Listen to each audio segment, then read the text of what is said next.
আলামিনের দরবারে যে আল্লাহ রাব্বুল আলামিন আজকে মুহাব্বত করে ভালোবেসে আজ মুসলমানদের অন্তিম এক মুহূর্তে রব্বে কাবা আমাদেরকে সুন্দরভাবে শান্তিপ্রিয়ভাবে নাতিশীতোষ্ণ পরিবেশে আল্লাহ রাব্বুল আলামিন আমাদেরকে মসজিদে আসার এবং বসার তৌফিক দিয়েছেন।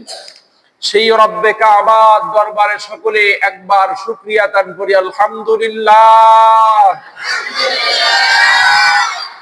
আল্লাহ তাআলার শুকরিয়া কি আরেকটু জোরে বলা যাবে ইনশাআল্লাহ? তাহলে আবার উপরি জোরে সরে শরীরের সকল শক্তিকে উজাড় করে দিয়ে সকলে পড়ি আলহামদুলিল্লাহ। মাশাআল্লাহ, আলহামদুলিল্লাহ। একবার সকলে সর্বোচ্চ শক্তি দিয়ে পড়ি আল্লাহু আকবার। আলহামদুলিল্লাহ। সম্মানিত হাজিরিন, আমি ভূমিকার মধ্যে এই কথা বলেছি যে আজ মুসলমানদের অন্তিম এক মুহূর্ত চলতেছে। আপনারা আমার এই কথার সাথে একমত কিনা? কি বলেন? মুসলমানদের ভালো সময় চলতেছে না কঠিন সময় চলতেছে? আমরা এমন একটি সময় অতিবাহিত করছি যেই সময় মুসলমানদের উপরে, বিশ্বের বিভিন্ন প্রান্তে মুসলমানদের উপর অত্যাচার, নির্যাতন, জুলুমের স্টিম রুলার মুসলমানদের উপরে চালু করা হয়েছে। কথা বলেন ঠিক কিনা? ঠিক যেই সময়ে বিশ্বের বিভিন্ন প্রান্তে মুসলমানদের বিভিন্ন ভাবে হেনস্থা করা হচ্ছে, মুসলমানদের উপর আক্রমণ করা হচ্ছে, ওই সময় এখনো পর্যন্ত আমরা আমাদের শান্তিপ্রিয় কথাবার্তা, আমরা আমাদের নিজেদেরকে যার যার বাড়িতে গুঠায় রাখার জন্য চিন্তা চেতনা, এই পরিকল্পনা নিয়ে এখনো ব্যস্ত। কথা বলেন ঠিক কিনা? ইয়া হাজিরিন, রাসূলুল্লাহ সাল্লাল্লাহু আলাইহি ওয়াসাল্লাম বলেন, আল মুসলিমু মান সালিমাল মুসলিমু আখুল মুসলিম। এক মুসলমান অপর মুসলমানের ভাই, এক মুসলমান আরেক মুসলমানের কি? বিশ্বের যে কোনো জায়গায় হোক, যে কোনো স্থান হোক, যে কোনো দেশে হোক, যদি মুসলিম হয় তাহলে সে আমার ভাই। কথা বলেন ঠিক কিনা? ভাইকে আঘাত করলে যেমনি ভাবে আরেক ভাই সহ্য করতে পারে না, এক ভাইকে গালি দিলে যেমন আরেক ভাই সহ্য করতে পারে না, এক ভাইয়ের উপরে হামলা হলে আরেক ভাই যেরকম বসে থাকতে পারে না, ঠিক তদ্রূপ ভাবে বিশ্বের যে কোনো প্রান্তে আমার এক মুসলমানের উপর আক্রমণ হবে, আমরা বসে থাকতে পারি না। বিশ্বের যে কোনো প্রান্তে মুসলিম সাম্রাজ্যের মধ্যে যদি আক্রমণ হয়, মুসলমানদেরকে যদি হেনস্থা করা হয়, তাহলে মুসলিম হিসেবে, মুসলমান ভাই হিসেবে আমরা বসে থাকতে পারি না। প্রতিবাদ করার দরকার আছে না নাই? সম্মানিত ভাইয়েরা, বিশেষ কিছু পরিস্থিতি বর্তমান আমরা যেই রাষ্ট্রে বসবাস করি ওই রাষ্ট্রে চলতেছে। এক সংগঠনের, একটি হিন্দুত্ববাদ সংগঠন ইসকন, এই ইসকনের কিছু কার্যকলাপ, ইসকনের বর্তমান যে ভূমিকা আমরা দেখতেছি, এই ভূমিকা আমাদেরকে অবশ্যই শান্ত রাখতে পারে। কথা বলে না, শান্ত রাখতে পারে? হ্যাঁ। সম্মানিত ভাইয়েরা, আমি কিছু বিষয় নিয়ে আলোচনা করবো আজকে ইনশাআল্লাহ। আলোচনার মধ্যে এগুলো আসবে। আমি আজকে কোরআনুল কারীম থেকে আয়াত তেলাওয়াত করেছি, وَمَن يَبْتَغِ غَيْرَ الْإِسْلَامِ دِينًا فَلَن يُقْبَلَ مِنْهُ وَهُوَ فِي الْآخِرَةِ مِنَ الْخَاسِرِينَ।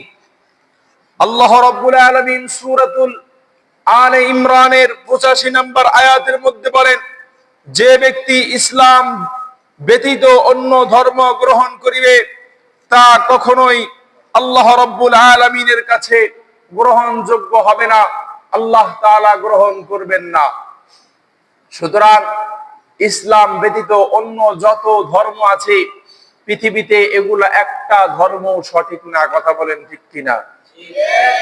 সম্মানিত ভাইয়েরা, বর্তমান ইসকনের কার্যকলাপ আমরা দেখতেছি। গত বেশ কিছুদিন আগে আমাদের এক মাদ্রাসা ছাত্রী, 13 বছর বয়স, নাম আয়েশা মনি, এই 13 বছরের মাদ্রাসা ছাত্রীকে ইসকনের সন্ত্রাসী সংগঠন, ইসকনের কিছু সন্ত্রাসরা এই ছাত্রীকে উঠায় নিয়ে একদিন না, টানা 3 দিন পর্যন্ত তারা একের পর এক এই ছোট্ট মেয়েটাকে ধর্ষণ করেছে। আজ যদি এই জায়গাটায় যদি আমাদের কেউ হতো, আমরা বসে থাকতাম? কি বলেন? বলে হুজুর, এই পরিবেশে আমাদের কি করার আছে, আমরা আর কি করব? আর এই সময় যদি তোমার সন্তানকে, তোমার মাকে, তোমার বোনকে যদি এইরকম ভাবে কেউ অপহরণ করত, এইরকম ভাবে ধর্ষণ করত, তুমি তোমার জায়গায় দাঁড়িয়ে সর্বোচ্চটা দিয়ে এটাকে প্রতিবাদ করার জন্য, এটা বিচার চাওয়ার জন্য লড়াই করতে কি করতে না? যদি তোমার সন্তান, তোমার মাকে, তোমার বোনকে এইরকম ভাবে অপহরণ করা হতো, ধর্ষণ করা হতো, তাহলে অবশ্যই আমরা বসে থাকতাম না। এটার বিরুদ্ধে যে কোনো একটা ব্যবস্থা আমরা গ্রহণ করতাম কি করতাম না? রাসূলুল্লাহ সাল্লাল্লাহু আলাইহি সাল্লামের হাদিস অনুযায়ী, যেহেতু এই আশামণি, এই মেয়েটা যেহেতু মুসলিম, সুতরাং মুসলিম হিসেবে আমাদের বোন, কথা বলেন ঠিক কিনা? আমাদের ইমানি দায়িত্ব, যে যেখানে আছি ওই জায়গা থেকে প্রতিবাদ আমাদেরকে করতেই হবে, না হইলে আমাদের ইমানের মধ্যে দুর্বলতা আসবে কি আসবে না? সম্মানিত ভাইয়ারা, আরেকটা জিনিস লক্ষ্য করতেছি, এই বেপরদার কারণে আমাদের সমাজের মধ্যে আরো কিছু বিষয় যেগুলা চলতেছে, যে বেপরদায় চলাচল করার কারণে এই ধরনের সমস্যা আরো বেশি আমাদের হচ্ছে কি হচ্ছে না? কথা বলে না? তাহলে পর্দা করার দরকার আছে না নাই? যদিও আয়েশা মনি পর্দাশীল নারী ছিলেন, তারপরও পর্দা আমাদের জন্য জরুরি, কথা বলেন ঠিক কিনা? রাসূলুল্লাহ সাল্লাল্লাহু আলাইহি সাল্লাম, আল্লাহর হাবিব সাল্লাল্লাহু আলাইহি সাল্লাম, ইসলামের প্রথম দিকে রাসূলুল্লাহ সাল্লাল্লাহু আলাইহি সাল্লামের কাছে জিবরাইল আমিন আলাইহিস সালাতু ওয়াস সালাম আগমন করতেন। আল্লাহর হাবিব সাল্লাল্লাহু আলাইহি সাল্লাম মা খাদিজাতুল কুবরা রাদিয়াল্লাহু তাআলা আনহার কাছে একদিন বললেন, ওগো খাদিজা, আমার কাছে প্রত্যেকদিন একটা বন্ধু আমার কাছে আসে, আমাকে বিভিন্ন রকম দিক নির্দেশনা দেয়। ও খাদিজা, আসলে এই ব্যক্তি কি আমার বন্ধু না শত্রু, এইটা আমি বুঝতে পারি না। আসলে এই ব্যক্তি কি আসলেও আমার বন্ধু না শয়তান, এটা আমি বুঝতে পারি না। এটা আমার বন্ধু না শয়তান, কিভাবে বুঝবো? একটু পরামর্শ চাচ্ছিলেন। হযরত খাদিজাতুল কুবরা রাদিয়াল্লাহু তাআলা আনহা বললেন, ইয়া রাসূলুল্লাহ, ইয়া হাবিবাল্লাহ, আপনি একটা কাজ করেন, আমার দিকে আগায় আমার উরুর উপরে মাথা দিয়ে একটু শোন, তারপরে আমি দেখতেছি। আল্লাহর হাবিব সাল্লাল্লাহু আলাইহি সাল্লাম নিজ কামরার মধ্যে মা খাদিজা রাদিয়াল্লাহু তাআলা আনহার কাছে গিয়া শুইলেন। খাদিজা রাদিয়াল্লাহু তাআলা আনহা বলতেছে, যখন আপনার এই বন্ধু আসবে তখন আপনি আমাকে একটু কানে কানে বলবেন যে আপনার বন্ধু আসছে, তারপর আমি দেখব কি করা যায়। যখন জিবরাইল আমিন রাসূলুল্লাহ সাল্লাল্লাহু আলাইহি সাল্লামের সাথে সাক্ষাৎ করার জন্য আসলেন, আল্লাহর হাবিব সাল্লাল্লাহু আলাইহি সাল্লাম খাদিজাতুল কুবরা রাদিয়াল্লাহু তাআলা আনহাকে বললেন যে, ও খাদিজা, ওই ব্যক্তি আমার বন্ধু তো আমার কাছে আসছে, আসলে বন্ধু না শত্রু আমি জাস্টিফাই করতে পারতেছি না। খাদিজা রাদিয়াল্লাহু তাআলা আনহা নিজের মাথার কাপড়কে সরায় দিলেন। সরায় দেওয়ার পরে বলতেছেন, ইয়া রাসূলুল্লাহ, এখন কি আপনার বন্ধুকে দেখা যায়? আল্লাহর হাবিব বলতেছে, ও খাদিজা, না, এখন তো আমার বন্ধুকে দেখা যায় না, ওই ব্যক্তিকে দেখা যায় না। খাদিজা রাদিয়াল্লাহু তাআলা আনহা বললেন, একটু পিছনের দিকে যান। আল্লাহর হাবিব সাল্লাল্লাহু আলাইহি সাল্লাম পিছনের দিকে গেলেন, যাওয়ার পরে দেখলেন, এরপরেও বলতেছেন দেখা যায় কিনা? কয় না, দেখা যায় না। কয় ডান পাশে আসেন, এখান থেকে দেখেন দেখা যায় কিনা? কয় না, দেখা যায় না। কয় বাম পাশে আসেন ইয়া রাসূলুল্লাহ। বাম পাশ থেকে তাকানো হলো, দেখা যায় না। খাদিজা রাদিয়াল্লাহু তাআলা আনহা এবার তার সতর্কে ডাকলেন, মাথাকে সুন্দরভাবে কাপড় দিয়ে ঢেকে দিলেন। ঢাকার পরে এরপরে বলতেছেন, ইয়া রাসূলুল্লাহ, এইবার কি আপনার বন্ধুকে দেখা যায়? আল্লাহর হাবিব সাল্লাল্লাহু আলাইহি সাল্লাম বলতেছেন, খাদিজা রাদিয়াল্লাহু তাআলা আনহা বলতেছেন, ইয়া রাসূলুল্লাহ, এখন কি আপনার বন্ধুকে দেখা যায়? আল্লাহ রাসূল সাল্লাল্লাহু আলাইহি সাল্লাম বলতেছেন, ওগো খাদিজা, এখন আমি আমার বন্ধুকে দেখতে পাচ্ছি। তখন খাদিজা রাদিয়াল্লাহু তাআলা আনহা বললেন, ইয়া রাসূলুল্লাহ, নিঃসন্দেহে এই ব্যক্তি আপনার বন্ধু, এ কখনো শয়তান হতে পারে না। কথা বলেন ঠিক কিনা?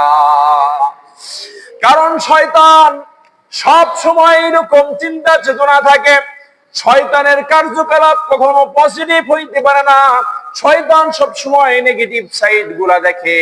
যদি শয়তান হতো তাহলে সতর খোলার সাথে সাথে শয়তান আরো কাছে খুব দ্রুত আগায় চলে আসতো।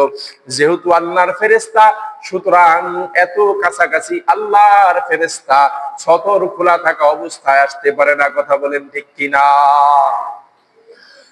মুসলমান, এই হাদিস দ্বারা আমরা এতটুকু শিক্ষা গ্রহণ করতে পারি, জামাদের ঘরের মধ্যে যদি মা বোনরা সতর খোলা অবস্থায় বাহিরে বা ঘরের মধ্যে থাকুক, যতক্ষণ পর্যন্ত আল্লাহর হাবিব সাল্লাল্লাহু আলাইহি সাল্লাম বলছেন, যতক্ষণ মহিলারা নিজের কামরার মধ্যে থাকে, স্বামী স্ত্রীর একান্ত অবস্থায় থাকে, এই সময় ঘরের মধ্যে কোনো ফেরেশতা প্রবেশ করে না। তাদেরকে আলাদাভাবে একটা চাদর দিয়া ফেরেশতারা ঢেকে দেয়, চাদরের মাধ্যমে আবরণ দিয়া দেয়, যেন তারা এই পরিস্থিতিকে না দেখে। কথা বলেন ঠিক কিনা? তো সুতরাং আমরা আমাদের ঘরকে এমন এক পরিস্থিতিতে নিয়ে রেখেছি, আমাদের ঘরের মধ্যে বেপর্দা মহিলাদেরকে অনেক সময় রাখি, বিভিন্ন রকমের ছবি এগুলো আমাদের ঘরের মধ্যে টানা রাখি। আল্লাহর হাবিব সাল্লাল্লাহু আলাইহি সাল্লাম বলেন, যেই ঘরের মধ্যে ছবি টানানো হয়, ওই ঘরের মধ্যে